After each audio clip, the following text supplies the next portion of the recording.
Hi everybody, this is methlokaiju and today I'll be discussing about my thoughts so far on NECA and SH Monster Arts. Now do be aware that this video is not about which one is better, but instead I'll be analyzing mainly the cons of both companies, since both of them are actually sharing some traits, really enough. I will say right off the bat that SH Monster Arts is definitely better in my opinion. But if you disagree, I respect your opinion, and if you have some evidence to back it up, then go ahead and go to the comment section and write that down. But yes, today I'll be analyzing the pros and cons of both companies, mainly the cons. So let's get started with SH Monster Arts. Now, SH Monster Arts, I will say that the prices are actually getting pretty good, actually. We have a reissue for the Godzilla Adult Jr. figure to be reissued on September 2015, and that is costing around $60, or shipping, which will probably be like $5 more, somewhere around there, probably even $10 more, so around $70. So that's a pretty good price. The Godzilla 2014 Spitfire version, which is one you should definitely get because I am definitely gonna get it, is retailing for $71 plus shipping, which may be like $10 more, so $81. That's also pretty good. So I'm gonna say SH Monster Arts' price so far are pretty good, but in the past they were terrible, pathetic. SH Monster Art Biollante, how much did that cost again? Oh yeah, it cost $230. If you got it really cheap, which was probably like $150, it was probably very loose. But yeah, $230 for an SH Monster Arts figure? Are you kidding me? Are you kidding me? You can buy a shelf for your figures. You can probably buy an iPhone. You can maybe... No, I doubt you can buy an iPad. Maybe you could buy an iPad. Not really sure. You can probably buy a bed. You can buy a bunch of other figures, which will equal to an SH Monster Arts Biollante figure. You can buy a whole lot of things instead of getting the Biollante figure. But for me, in the past, the prices were just terrible. But now, they're good. They're improving. Thank you. Thank you, SH Monster Arts. But one thing I do gotta say is that they're getting very, and I mean very lazy. Now, first off, they actually released a new figure, which I am definitely gonna get just because I don't have the original mold of this, and I'm planning to get the Godzilla 2000 Millennium Special Color Version or Edition. Now, this is the same exact scope as Godzilla 2000, except it has white spikes, which is just incredibly lazy. If you do have Godzilla 2000 Millennium, the original version with purple spikes, I recommend not even getting this at all. But I am going to get it, or hopefully get it, because I don't have the original version, and Godzilla 2002/3 is my favorite design, so... And this one has white spikes, which make it look like, the Godzilla 2002 version. But just, come on. Too lazy. I'm sorry. This is very, very lazy, SH Monster Arts. But what's even more lazier than that?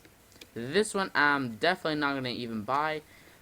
Even if you're a Godzilla 1964 fan, which I definitely am one as well, I'm probably not going to be buying this at all. And I don't even have the original version of this, but they're making a Godzilla 1964 emergence version. Like, are you kidding me?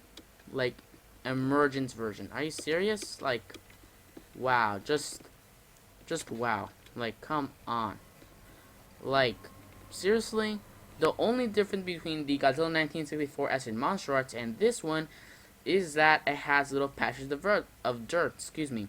And it also has an accessory of a white beam, which is kind of lame because Godzilla 1964 didn't shoot a white beam. Yeah, didn't shoot a white beam at all. Or did it? No, it was like a very foggy-ish blue. So yeah, it wasn't white at all. So I don't know why they chose white. It's not even accurate. So why are they doing this? You have to pay $70 more for a figure you already have, just with little patches of dirt and an accessory. That's it.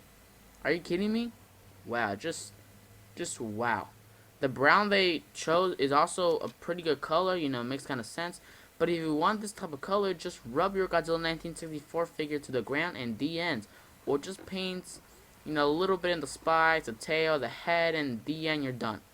So yeah, very, very lazy. Okay, now let's go with NECA.